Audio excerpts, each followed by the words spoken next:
Buenas tardes, bienvenidos. Hoy día es viernes 8 de marzo del año 2024. No sé si notarán, pero acá tengo un polo en donde sale Goku, ¿no? Y es porque, bueno, me enteré que Akira Toriyama, el dibujante, pues el creador de Dragon Ball, murió. Yo sé que algunos de ustedes quizá por edad no conozcan Dragon Ball, otros más o menos de mi edad sí, porque en mi caso fue parte, pues sí, parte de mucha gente, creo parte de la infancia de mucha gente. Y he visto un montón de memes, de hecho he compartido algunos, ¿no? Acerca de por qué te llevas a Akira Toriyama y nos dejas este congreso. Yo añadí que este congreso que podría darle miedo al mismo Freezer, pues no es el que tenemos en estos momentos. Me parece un poco triste, pero también me llevó a reflexionar acerca de la época de los 90, que fue justamente la época en la cual vi más Dragon Ball, comencé a ver Dragon Ball, y cómo estamos regresando a los 90 de algún modo u otro, con obvias variaciones que justamente también voy a leer en el semanario, ¿no? Algunas variaciones, definitivamente algunos excesos que dejan de algún modo, pues, empequeñecido el régimen fujimorista de los 90 y otros, y bueno, como siempre se pueden superar esos excesos. Estamos en un momento, pues, farsesco, bastante complicado, ¿no? Bien, hay mucho que leer, mucho que reflexionar. Espero que no me salga un video larguísimo porque algunas noticias me han impactado demasiado y dije no puedo dejarlas pasar. O sea, voy a leer un poco más y voy a reflexionar un poco más de lo normal en este video. Vamos a tratar de medir el tiempo correctamente, ¿ok? Justamente, ya les dije también, normalmente estoy mucho mejor, pero ¿qué quiere que les diga? La temperatura ha vuelto pues a aumentar, así que voy a tomar agua de vez en cuando para refrescar la garganta. Bien, fuera de la introducción, hoy día vamos a ver, ese es Mario Hilderman, como ya saben, también saben Pline, Yapen, por favor. Bueno, titulares: Otárola y las amigas con derechos. Una historia contada sin censuras, páginas 5, 6, 7 y 8. Boluarte, ha comenzado el final, página 2, 3 y 4. Latina TV reprime al sindicato, página 9. Policías corruptos en frontera norte, página 28 y 29. Vivir bajo la extorsión, página 26 y 27. El aviador yanqui que se quemó gritando Palestina libre, página 22 y 23. Y Tren del Agua ahora lava dinero, página 24. Muy bien. Quiero comenzar, bueno, por aquí está me parece, con algo que si bien es cierto no está directamente ligado a la política, sí creo que tiene mucha importancia, sobre todo para aquellas personas que trabajan y que han pensado en algún momento en sindicalizarse, ¿no? Esa nota de Eloy Marchand se llama Punto Final. Aquí está, mírenla, ¿no? Aquí están justamente los que formaron el sindicato en Latina, ¿no?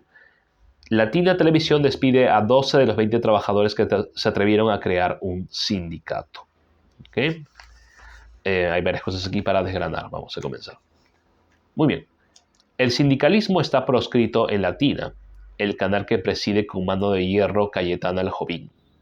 La semana pasada, la televisora, propiedad del Fondo de Inversiones Enfoca, despidió a 12 de los 20 trabajadores que osaron fundar un sindicato.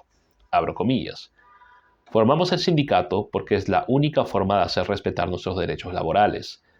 Cuando uno iba a pedir aumento salarial o explicaciones por la desaparición de las utilidades, solo recibía paseos, paseos y más paseos, dice Alonso Vega, secretario general del Sindicato de Trabajadores de Latina, Sintra Latina, y camarógrafo del canal desde hace 20 años.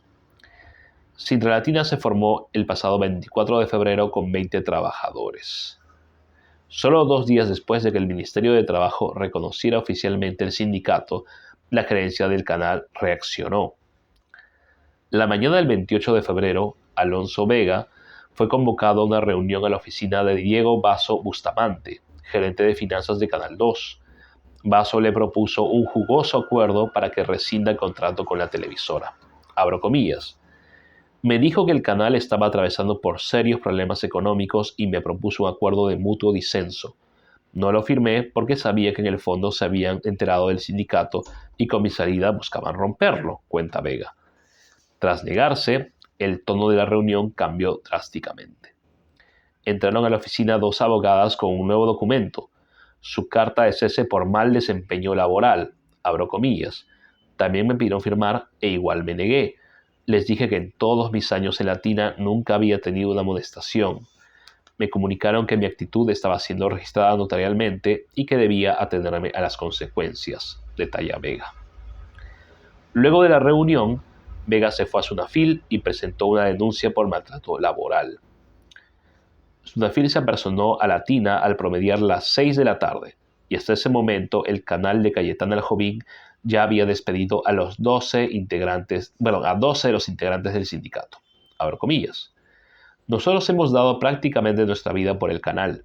Nos hemos fajado durante la pandemia. Yo caí contagiado de COVID-19 y en retribución solo nos han dado cartones y felicitaciones.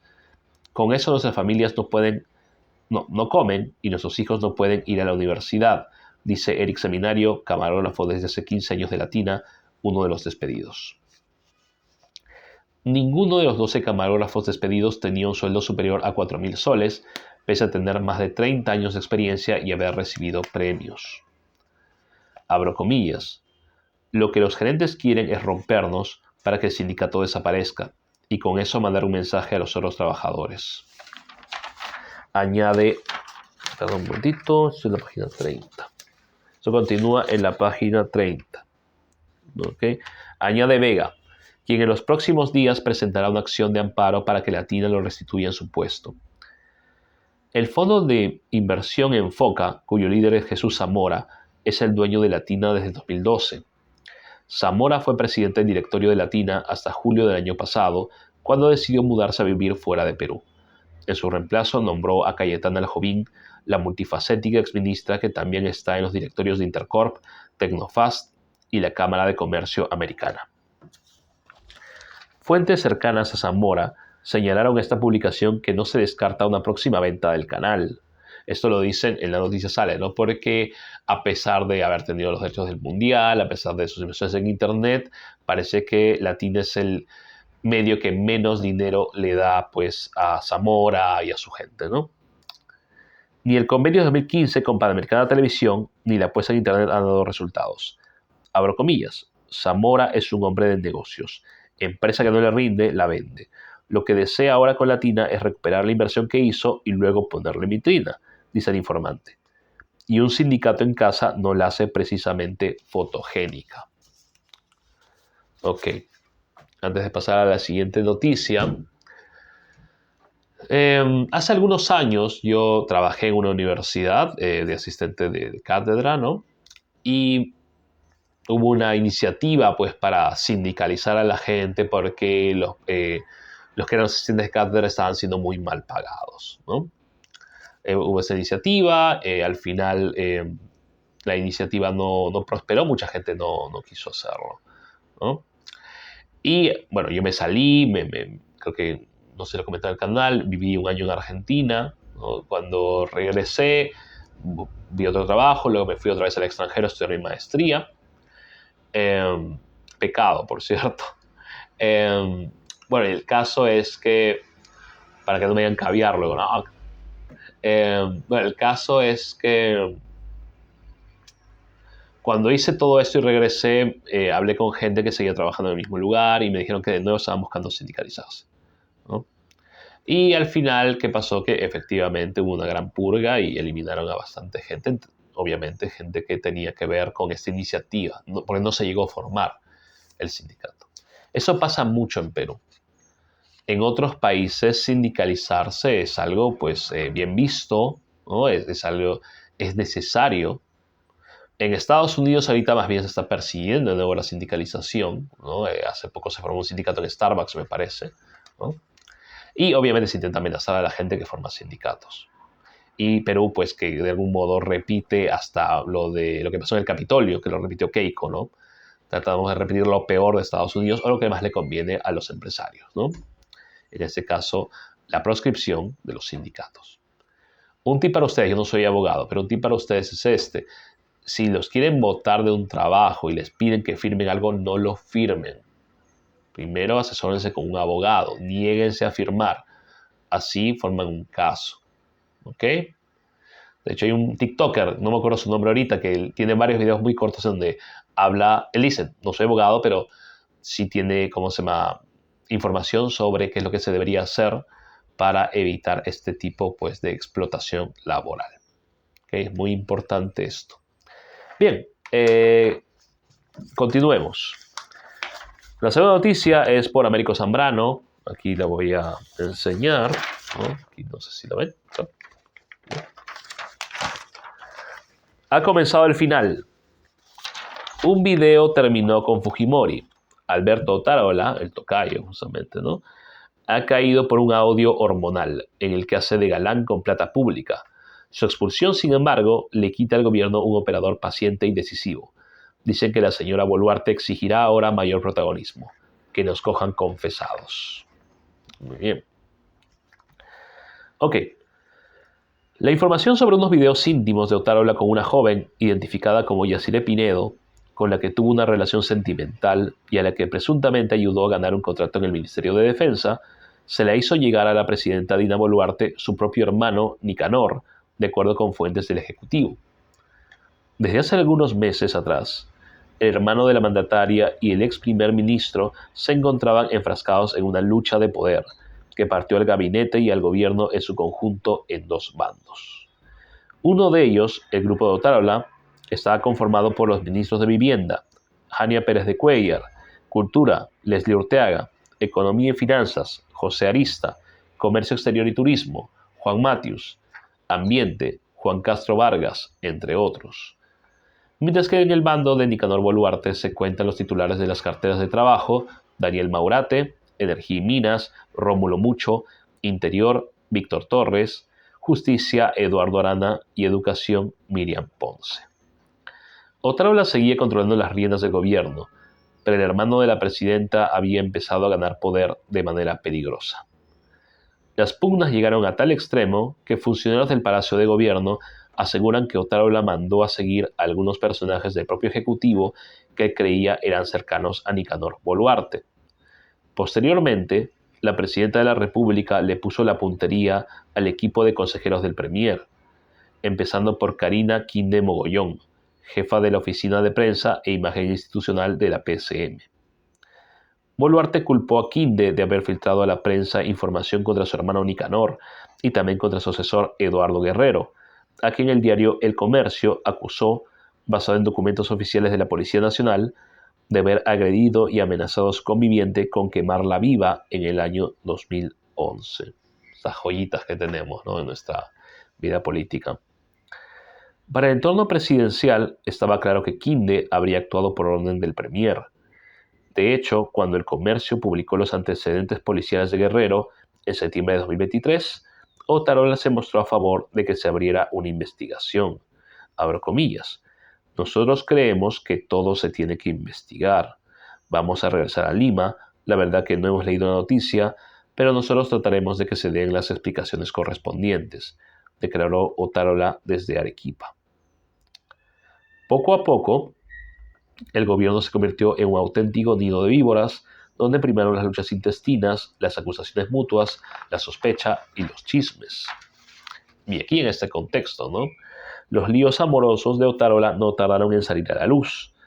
Una semana antes de que estallara el escándalo, un ministro anunció a esta revista que pronto se produciría un terremoto en el gobierno.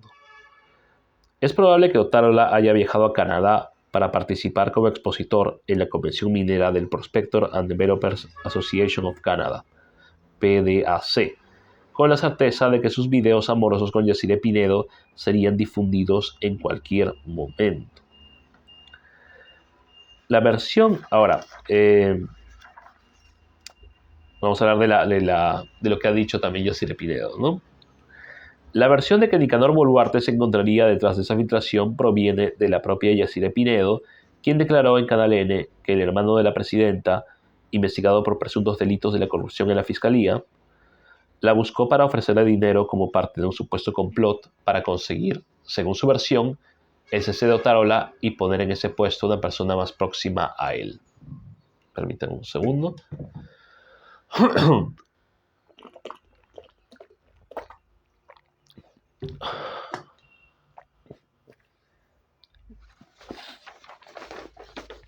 La muchacha dijo que detrás de esta presunta conspiración se encontrarían César Figueredo, Nicanor Boluarte y Martín Vizcarra. Gajes del oficio. Ok.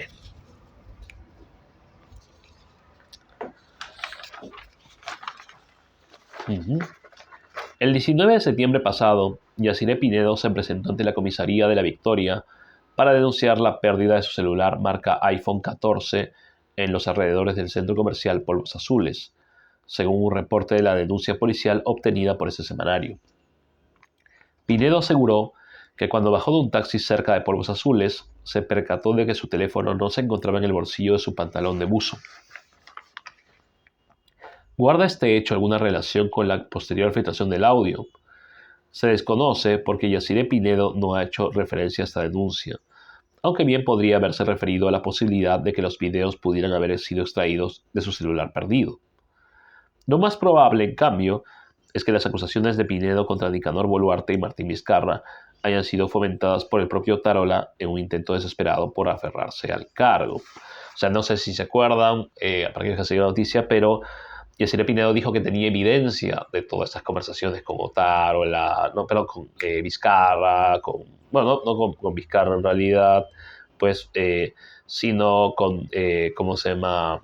Figueredo, ¿no? Sobre Vizcarra, que mencionaban a Nicanor y todas estas cosas, ¿no? Y había dicho, yo tengo evidencia y también había dicho que tenía el video que probaba que las conversaciones con Otárola, las del audio, no eran de 2019, me parece, ¿no? O sea, era mucho antes de que él fuera, pues, premier, ¿no? O sea, básicamente lo que ha pasado con esta denuncia, me parece a mí, eso es en mi opinión, haciendo la salvedad y un poco repitiendo lo que también se dice aquí en el semanario, es que ella ha dicho que le han robado el celular para decir que, pues, ya no tiene la evidencia, ¿no? A pesar de tener la experiencia necesaria para trabajar en el Estado, Pinedo obtuvo el año pasado, y no en 2021, 2 órdenes de servicio por 18.000 soles y 35.000 soles en el Ministerio de Defensa, una cartera que Otárola dirigió antes de convertirse en primer ministro. En los hechos, más que como un enamorado, Otárola habría actuado como un supuesto sugar daddy de la joven oriunda de Tarapoto. Esto no tendría ningún inconveniente si no se tratara de una contratación aparentemente irregular y con recursos del Estado. Por lo pronto, el área de enriquecimiento ilícito y denuncias constitucionales de la Fiscalía ya abrió una investigación preliminar contra el ex premier como, abro comillas, presunto instigador del delito contra la administración pública, negociación incompatible en agravio del Estado. Ese mismo lunes, mientras Otárola se defendía a través de la red social X desde Toronto, o X, como quieran decirlo, Boluarte empezó a buscarle un reemplazo. Al final, la presidenta apostó por el abogado Gustavo Adriansen, quien desde febrero de 2023 se desempeña como representante de Perú ante la Organización de Estados Americanos, OEA.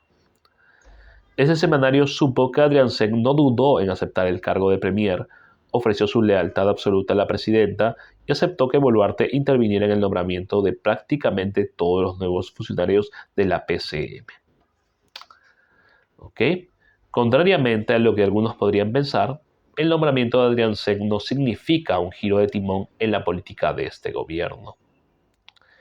El nuevo premier es recordado, fue, humanista en algún momento, defendiendo a Darín Heredia, pero también es recordado hace poco por este incidente, ¿no? Se enfrentó a una mujer que le dijo que estaba mintiendo durante una audiencia de la Comisión Interamericana de Derechos Humanos, en la que se evaluaba el seguimiento de las recomendaciones del informe sobre las muertes durante las protestas antigubernamentales del 2022-2023. Hay un video sobre eso, ¿no? En esa audiencia, el ahora primer ministro aseguró que estaba, abro comillas, absolutamente desterrado, que el Perú tenga una, abro comillas de nuevo, política sistemática violatoria de derechos humanos, tal como lo señaló la propia CIDH. Y cuando una mujer y un anciano alzaron la voz para decirle que mentía, un ofuscado Adrián Sen sostuvo con dureza, abro comillas, ellos son los violentos, ellos son los que ocasionaron las muertes, ellos son los violentos. Hay un video, como digo, búsquenlo, ¿no? Adrián Sen, ¿no? ¿Cómo se llama? Grita, Adrián Sen, qué sé yo, ¿cómo se llama? No sé, en la OEA me parece que es, ¿no?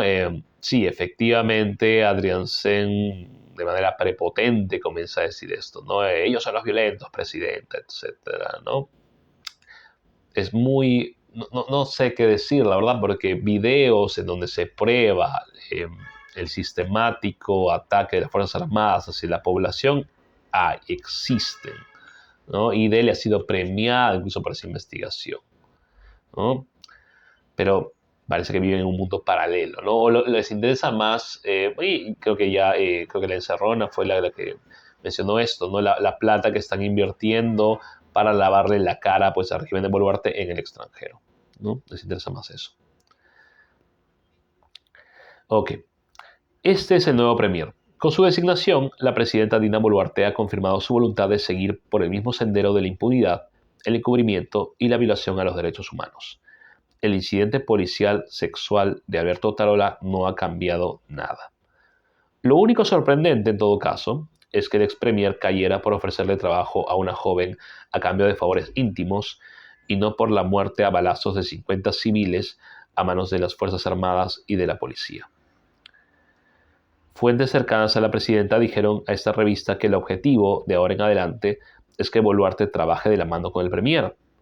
Desde que empezó este gobierno, en diciembre de 2022, Alberto Otarola dirigía las políticas de gobierno, las relaciones con la prensa, era quien tomaba las decisiones más importantes y quien negociaba con el fujimorismo y con las bancadas de ultraderecha. En suma, Otarola era el que gobernaba.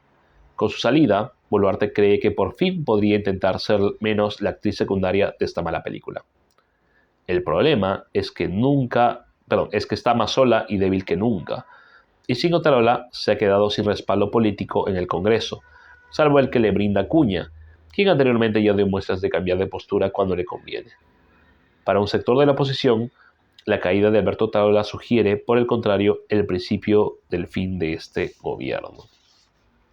No me acuerdo si fue ayer o anteayer que veía, creo que le encerró, no me acuerdo, que mencionaban a Marco Aurelio de Negri, me parece, ¿no? No lo apunté, estoy ahorita recordando, y hablaba sobre qué es lo que más le interesaba a la gente con respecto a prohibir libros, me parece que en Perú.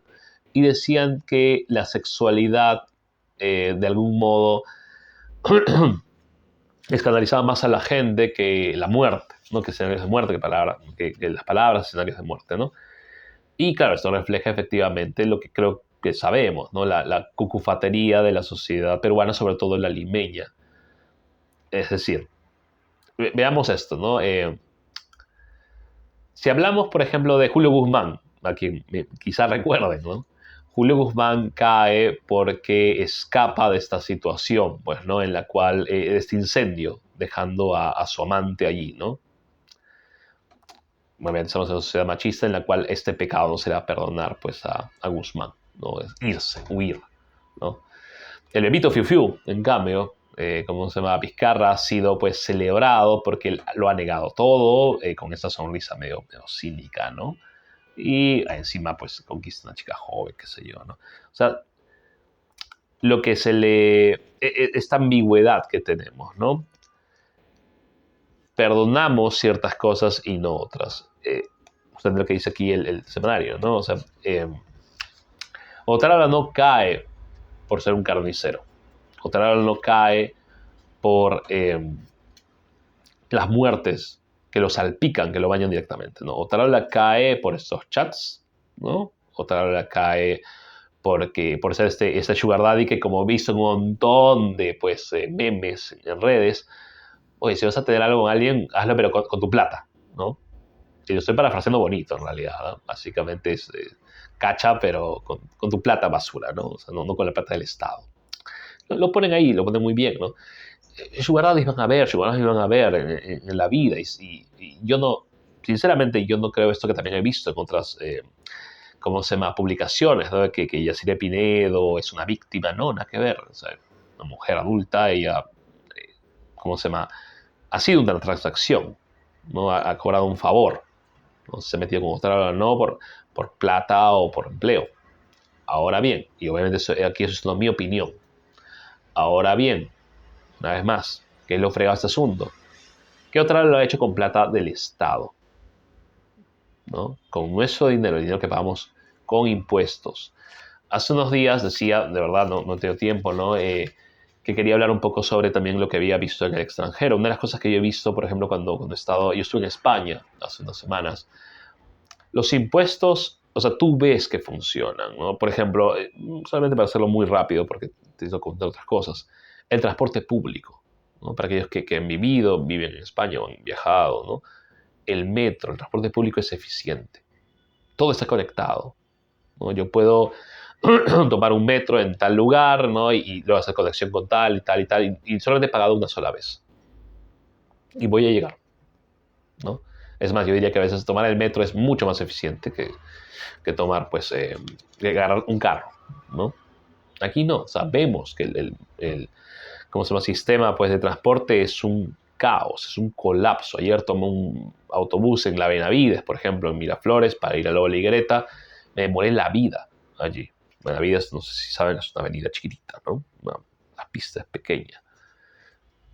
Entonces, nosotros vemos que nuestros impuestos no reflejan, o sea, lo que pagamos en impuestos no se refleja en salud, no se refleja en transporte, no se refleja en educación. Pero sí lo hemos reflejado en lo que ha hecho Otárola, por ejemplo. En conseguir, pues, decirle amorcito a chicas, ¿no? Y darles trabajo. Una vez más. O sea, lo que no estoy diciendo aquí, para terminar con esta parte, es que no debería escandalizarnos lo que Otárola hizo. Por supuesto que debe escandalizarnos. Lo que a mí me da pena o me da cólera es una mezcla, ¿no? Es que no se escandalice también lo otro. Pero justamente ahorita voy a leer una nota, que habla un poco de este asunto, con más profundidad. Muy bien. A ver, vamos a ver la tercera nota.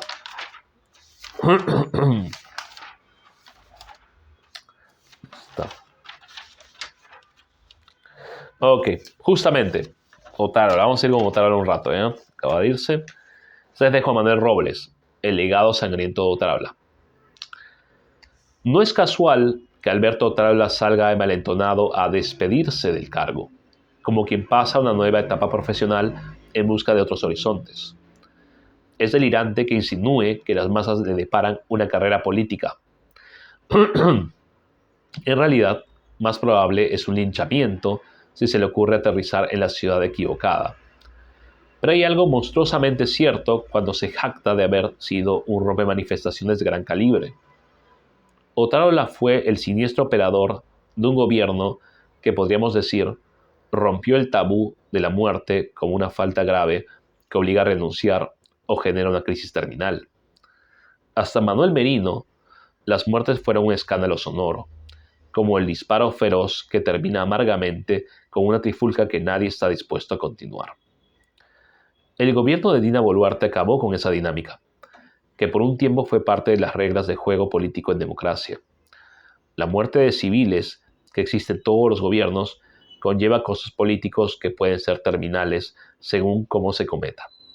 Por exceso numérico de víctimas, por su evidente desproporción, por el fallecimiento de civiles y menores de edad. Dina Boluarte cumplió todos los checks en tiempo récord. De hecho, se sabe que en diciembre de 2022 la sucesora sintió la presión de las muertes acumuladas y quiso renunciar, repetir el libreto que muchos esperaban. Fue entonces cuando la figura de Alberto Otárola se hizo fundamental. El funcionario se convirtió en el ala dura, la voz mala de la conciencia para una presidenta que estaba algo perdida, el asesor de facto que desplazó a todos los asesores nominales. Convenció a la presidenta de no dimitir. Según la República, la asustó con los posibles juicios por las muertes. Se volvió aliado incondicional e ineludible y fue al frente. Nació así el carnicero. Implacable, indolente, cínico, narciso y frívolo.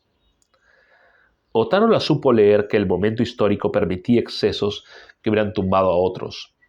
La paranoia anticomunista sembrada por los enemigos de Pedro Castillo y alimentada por la prensa basura se potenció cuando el expresidente intentó dar un golpe, justo cuando el Congreso le iba a dar un golpe a él. Otárola entendió que era la coyuntura perfecta para resaltar a conveniencia ciertos informes de inteligencia, justamente esos que hablaban de una conexión entre los manifestantes y el terrorismo. Con una prensa que consiguió asociar a Castillo con Sendero Luminoso usando mentiras, la duda razonable bastó para que la ciudadanía tolere la violencia castrense. Hay límites para matar, pero si los manifestantes son senderistas, esos límites no existen. Otárola habla suelto de huesos, sabiendo que ese es su legado y su regalo a la derecha del país. A partir de lo que hicimos, pueden ustedes matar en democracia sin miedo a perderlo todo, parece decir. Les ahorramos a los futuros presidentes la necesidad de guardar las formas y de guardar al ejército. Hicimos lo que posiblemente ni Keiko Fujimori se hubiera atrevido a hacer. Nos encargamos del trabajo sucio y vencimos. Porque de eso no hay duda. Vencieron. Cobardemente, matando adolescentes, pero vencieron. Atemorizaron a la población, que perdió la moral y bajó la voz hasta el mutismo. Otárola, como algunos de los hombres más repudiables de la historia política, es un converso. Antes de ser el responsable político de la última gran violación de derechos humanos de un gobierno de derecha en el Perú, fue un político de izquierdas progresista, de esos que aplauden a Lula en las redes sociales. Cuando murió Nano Guerra García, su amigo y también converso, escribió un tuit emotivo en que citaba a Silvio Rodríguez. Abro comillas. Lo más terrible se aprende enseguida y lo más hermoso nos cuesta la vida. Dígame si hay algo más retorcido que esa frase pronunciada por el Señor. Pues sí. Justo lo mencionaba, ¿no?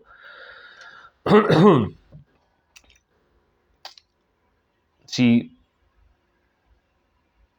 debemos recordar algo, ¿no?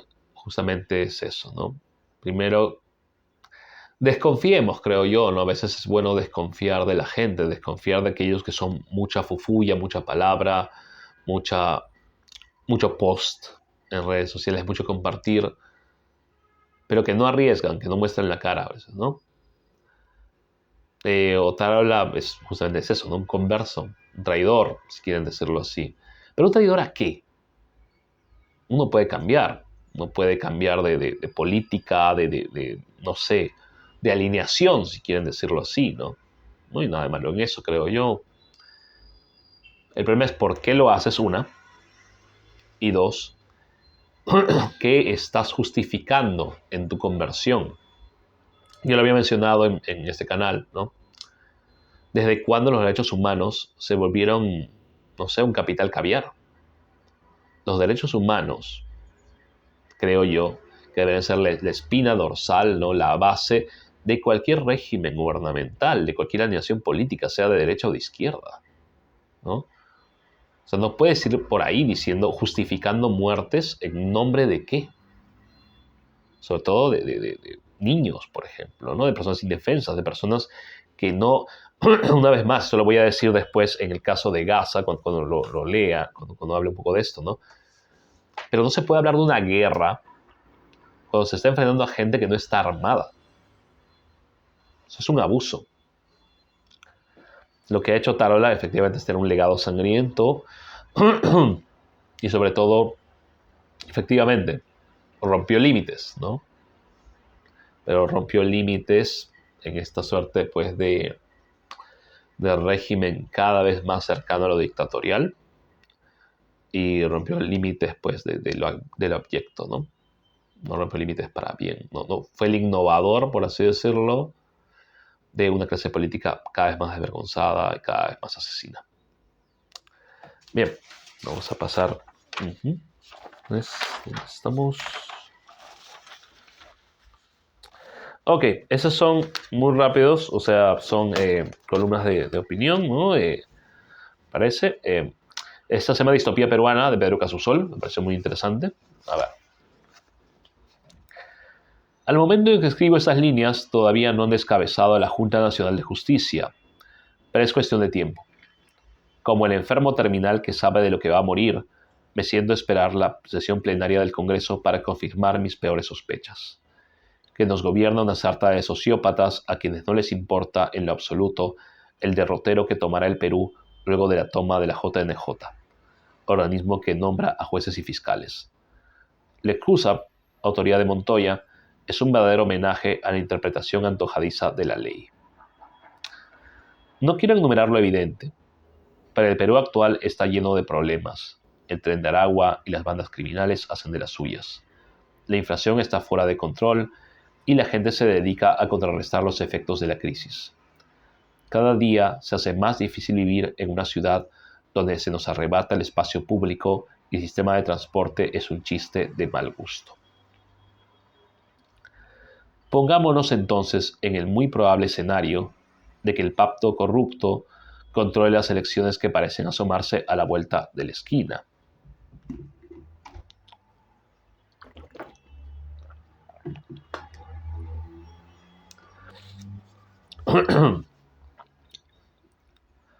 ¿Okay?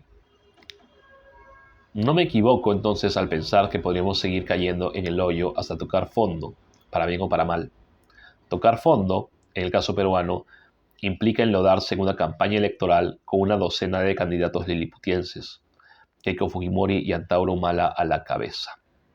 En ese caso, qué duda cabe, ganará Antauro.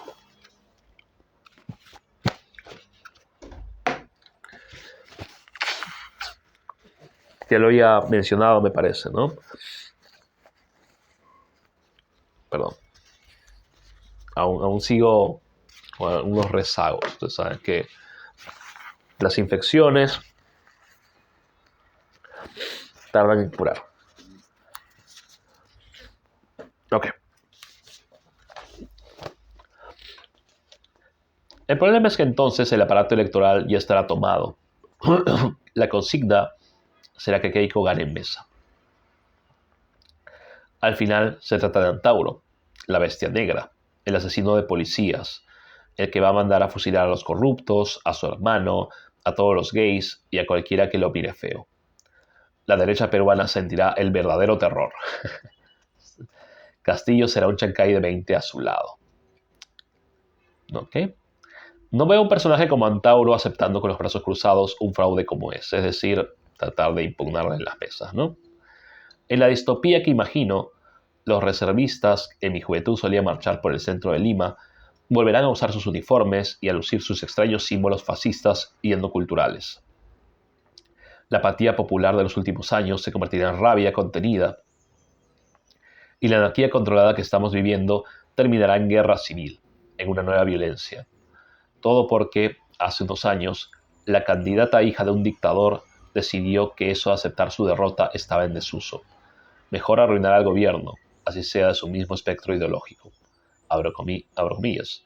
El Perú es un gran salón de clases donde el profesor se ha ido. Se lo escuché decir al sociólogo Alex Huerta Mercado hace poco. Nunca mejor dicho. Pues sí. Ya he hablado un poco, me parece, en el video pasado acerca de Antauro.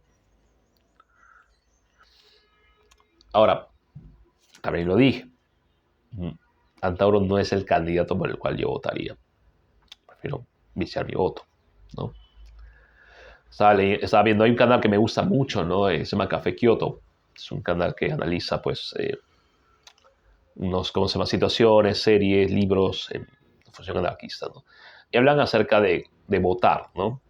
De cómo no votar también puede ser una manera de rebelarnos ante ese sistema. De algún modo estoy de acuerdo, ¿no? Porque el sistema en el que vivimos no es democrático. Y no hablo ni siquiera de Perú como ahorita a punto de caer en una dictadura. No es democrático. Estamos en una república de gobierno representativo. Y encima, en un momento en el cual sabemos que una persona compra su escaño, su curul, ¿no? Dentro de un partido y va a ser votada aunque 5.000 personas hayan votado por ellos. Si son los primeros números, van a salir. Ese Congreso tiene una legitimidad nula. Tienen un 8% de gente que los apoya. Y sin embargo están cambiando toda la Constitución ahorita están basando la bicameralidad que nosotros votamos en contra en el referéndum. Se acordarán, nosotros votamos en contra de esa bicameralidad. Están ahí, diciendo todo. En un escenario como ese, por hartazgo, por cólera, la gente podría bien votar por Antauro. Y como Casusol pone, Antauro no es de las personas que va a decir, bueno, ya vamos a aceptar pues el fraude. No, tiene gente. Antauro pues rayado, ¿no? Y sí, bien podría pasar que estemos al borde también de un enfrentamiento, una guerra civil. No sabemos qué va a pasar. Es un momento muy incierto. Porque la gente está callada, está con miedo ahora. Eso es verdad. No, lo escucho. Y hay mucha gente que simplemente es indiferente también. Pero eso no significa que mucha gente, en provincia pasa mucho, no esté descontenta, no esté con mucha cólera ahorita. Y basta que alguien canalice esa cólera para que algo pase, ¿no? Bien, vamos a irnos un poquito fuera de Perú, aunque una vez más todo está conectado, vivimos un mundo globalizado, ¿no? Y vamos a hablar sobre Gaza. Seguimos no hablaba de Gaza, pero me parece muy importante, sobre todo por lo último que voy a tocar aquí, ¿no? Este es de Rodolfo Sánchez Aizcorbe, El contexto se importa. Hace algunas semanas, el secretario general de la ONU, Antonio Guterres, declaró que el atentado terrorista de Hamas el 7 de octubre no se dio en el vacío y que el pueblo palestino ha estado sometido a 56 años de ocupación asfixiante. Guterres no justificaba el accionar de Hamas, ni mucho menos, de hecho lo condenó, pero lo ponía en contexto. Las declaraciones de Guterres generaron la indignación de los altos funcionarios del gobierno del primer ministro Benjamin Netanyahu. Para la propaganda oficial israelí no hay contexto. El atentado se dio en el vacío. El corolario de esa afirmación es que Israel solo se defiende, que es exclusivamente víctima y de ninguna manera agresor. Dejemos por ahora de lado el hecho de que, aun en la hipótesis negada de que fuese cierto que solo se defiende, Israel está cometiendo crímenes de guerra al hacerlo. La Corte Internacional de Justicia no ha descartado incluso que esté ocurriendo un genocidio. Veamos lo que sostiene Freedom House en su último informe de 2024 sobre la libertad del mundo, respecto a lo que ocurre en los territorios palestinos ocupados por Israel. De manera precisa, Freedom House señala que, abro comillas, gran parte de la erosión de las instituciones democráticas israelíes está vinculada a prácticas discriminatorias que se adoptaron como parte de la campaña para aumentar el control sobre la ocupada Cisjordania. No está de más recordar que Cisjordania no está controlada por Hamas. El informe agrega que el régimen legal de Cisjordania es, abro comillas, fundamentalmente discriminatorio. Concretamente, sostiene que el debido proceso no se cumple a cabalidad por el, abro comillas, uso continuo de la atención administrativa para retener a palestinos sin juicio, mientras que los colonos judíos israelíes que cometen crímenes violentos contra palestinos encuentran relativa impunidad. Okay. Hamas se creó recién en 1987.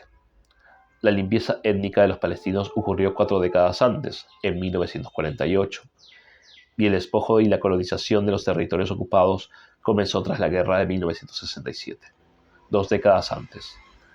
Hamas es una consecuencia, un síntoma brutal y fanático. El ataque del 7 de octubre no ocurrió en el vacío y el contexto importa. Guterres tenía razón. Solamente voy a mencionar algo con respecto a esto porque quiero hablar un poquito de algo que me ha chocado mucho cuando estaba leyendo el semanario, ¿no? A ver, vamos a tratar de hacer un paralelo, ¿no? Hace unas semanas yo creo que leí sobre cómo ante los cupos que estaban pidiendo bandas a los comerciantes de Gamarra, la gente en Gamarra se armó y atacó a mucha gente, ¿no? Y muchos venezolanos, por ejemplo, fueron atacados también, ¿no? ¿A qué voy con esto? Cuando tú presionas a alguien demasiado, ¿no? Lo presionas hasta el terror, ¿no? Como un animal incluso, ¿no? Lo más probable es que un perro, un gato, una persona, en algún momento ataque de vuelta, ¿no?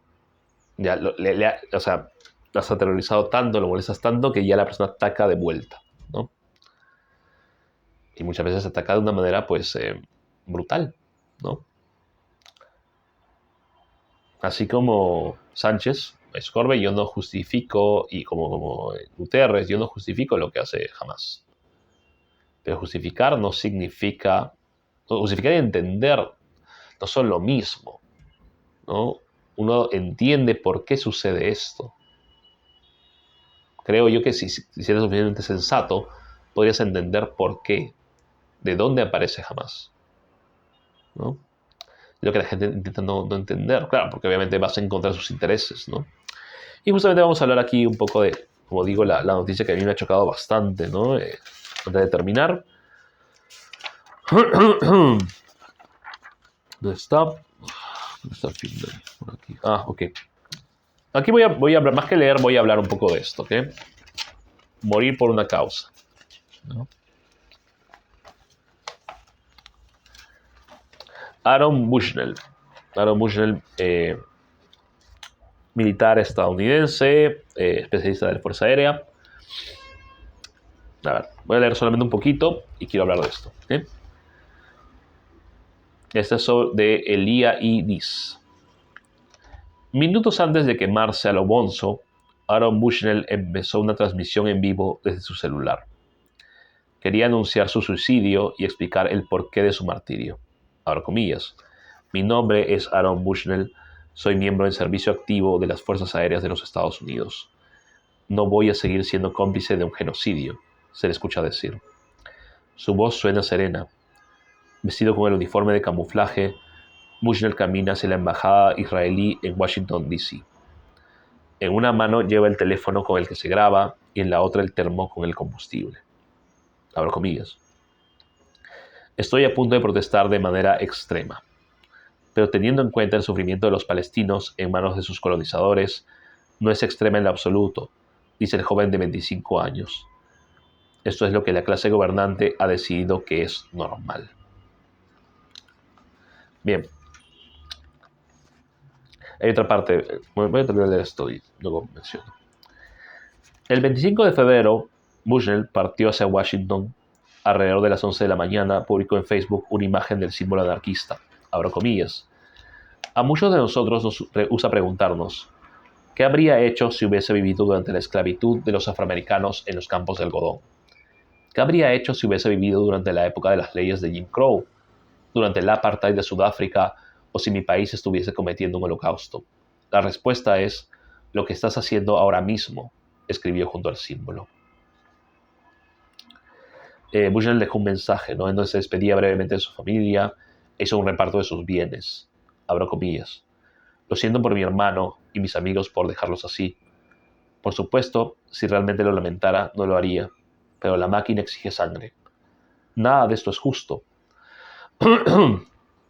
No quiero que me entierren, ya que mi cuerpo no pertenece a ningún lugar de este mundo.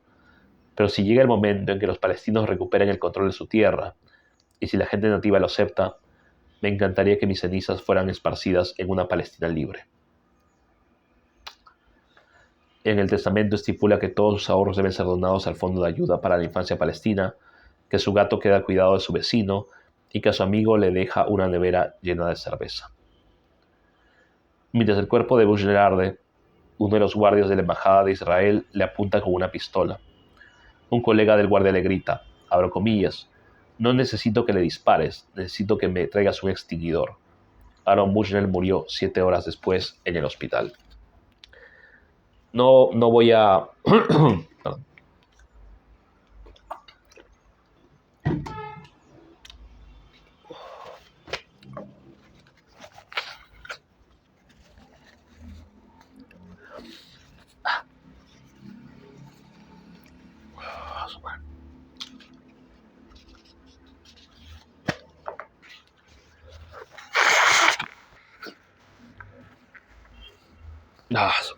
Es una...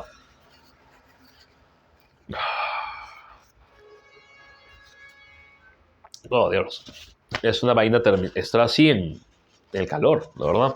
De verdad. Les digo, cuídense de la gripe y esas cosas. Bueno. Ya. A ver, decía, cuando leí esta noticia, la verdad no me da vergüenza decir que me sentí muy, muy mal, ¿no? Hay un montón de cosas que pasan en el mundo, ¿no? Myanmar, por ejemplo, ¿no? Lo que está pasando ahorita en Gaza. Me molesta mucho, o sea, bueno, ya, por ejemplo, Ucrania, Rusia y Ucrania, ¿no? ¿Por qué se cubre lo de Rusia y Ucrania? ¿Y por qué no se cubre lo de Gaza? ¿No? ¿Por qué se habla de Hamas, pero no se está hablando sino más de los civiles que están muriendo allí? ¿No? Este muchacho, 25 años, pertenecía a un hogar católico, cristiano, de contra, pues, conservador, pero se fue de ahí. Como mucha gente en Estados Unidos y como mucha gente aquí en el Perú, quería estudiar, pero no podía pagarse los estudios. ¿Qué hizo? Se metió al ejército, porque en el ejército, pues, te ayudan a pagar los estudios, ¿no? Si te metes allí. Se metió en el ejército, trabajó como Edward Snowden, que, por si no lo saben, Edward Snowden reveló todos los planes de espionaje de Estados Unidos, ¿no? Comenzó a ver un montón de cosas. Se asoció con gente anarquista, comenzó a entender mejor y a repudiar, pues, lo que pasaba en Gaza. George Floyd le chocó mucho también. No estoy avalando el autosacrificio, ¿no? Pero ciertamente me da mucha pena que espíritus como los de él, ¿no? Yo pienso que son espíritus que sufren mucho, que tienen mucho más empatía ante el entorno, ¿no? Y en este caso ha sido una persona que no soportó más y que al mismo tiempo tenía un ideal, ¿no? Creía que el acto de hacer lo que hizo podía crear conciencia. Me gustaría que fuera así. Pero se le ha tildado de todo. O sea, leyendo sobre él después de esto, ¿no? Se le tildó de enfermo mental, se le tildó de oportunista, se ha dicho que su acto no va a tener ninguna influencia en la gente, ¿no? Y también, por otro lado, se ha rescatado, pues, gente que protestó contra la guerra de Vietnam, ¿no? Budistas que hicieron esto, otros que han sido callados sistemáticamente. La verdad es que personas como él, para mí, no merecen un aplauso y también un suspiro de tristeza, ¿no? Porque mucha gente no solamente desvirtúa lo que ellos hacen, ¿no? Lo que las personas hacen, sino que mucha gente insiste en callar las voces, ¿no? De lo que está pasando en varias partes del mundo, ¿no? Porque no obedecen a la agenda política del momento, qué sé yo. Bien, quiero terminar con lo que pone Hildebrand aquí en su matices, ¿no? Eso es, como dije, el mismo Hildebrand, el Perú como un atoro. Cuando escribí estas líneas, el Congreso de los Delincuentes se aprestaba a desmontar la Junta Nacional de Justicia con miras a controlar el sistema de la judicatura y los órganos electorales como la OMPE y el RENIEC. Para el Jurado Nacional de Elecciones tienen preparada otra trampa. El asunto es asegurarse el 2026 por las buenas o por las malas. Mientras tanto, el señor Alberto Taula tiene que dejar el escenario después de un audio porno en el que braguetea su papel de jefe imaginario de recursos humanos de alguna entidad, pública o privada, no importa. Y después de la vergüenza y de su renuncia obligada, sale con descaro a lanzar mensajes extorsivos y a decirle a la derecha que está disponible para cualquier eventualidad. Como por ejemplo ocultar cadáveres. Su currículum vitae así lo dice. La indecencia nunca fue tan exhibicionista en este país carcomido.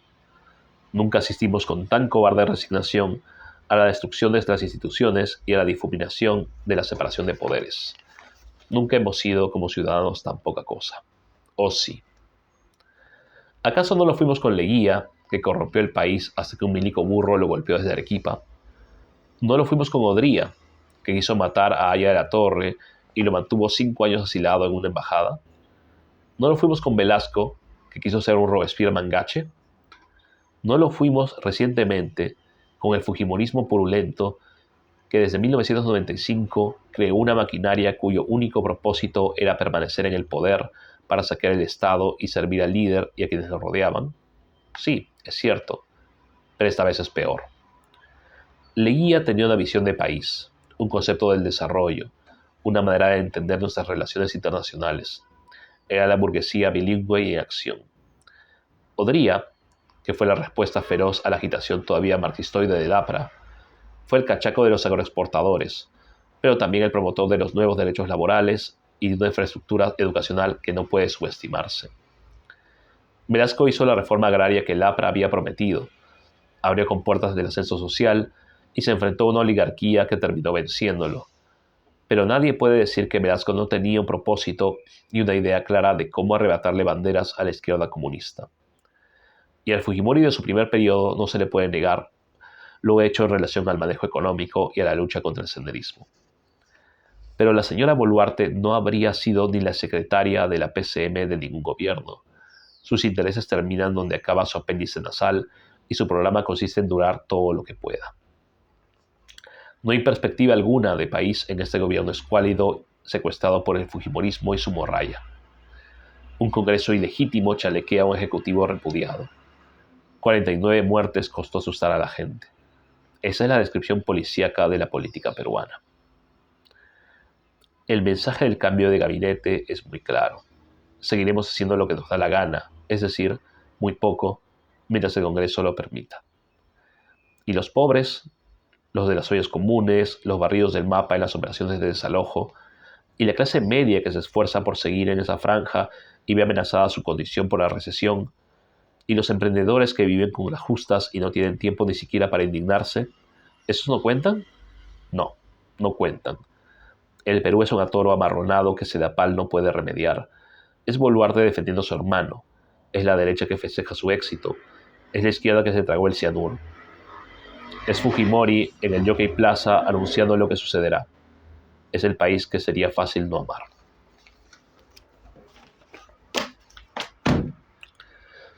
Sí, me salió un poco largo, ¿no?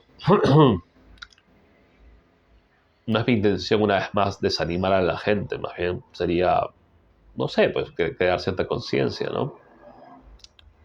Esa es la idea del canal, esa es la idea de por qué hago esto, ¿no? El Perú realmente sería un país fácil, no sé, que sería fácil no amarlo, sería fácil dejar, odiarlo, qué sé yo, repudiarlo. Pero cuando estemos ante esa tentación, pensemos pues en las personas que queremos. Personas que enfrentan una rutina que a veces envilece o a veces nos adormece también, ¿no? Que pasamos buena parte en el trabajo, buena parte en el bus de ida al trabajo y buena parte en el bus de vuelta y que no tenemos energía, ¿no? Que lo único que queremos es llegar, ver algo que nos haga reír un rato hasta que nuestras pestañas comienzan a cerrarse y nos quedamos dormidos para despertar de nuevo a la rutina del horario de oficina, de las horas extras no pagadas, de ser jaladores en algún negocio, de la explotación, ¿no? Y pensemos que hay gente que le conviene que así sea, ¿no? E indignémonos con ellos. Indignarnos es el primer paso a la acción. Bien, eso sería todo. Buen fin de semana. No sé si disfrutemos ese calor, yo no lo disfruto para nada, la verdad, ¿no? Y siempre prefiero el invierno. En todo caso, lo bueno del invierno es que puedes caminar mucho, ¿no? Y esperemos que en el invierno podamos caminar mucho y gritar mucho en contra de este gobierno. Buen fin de semana.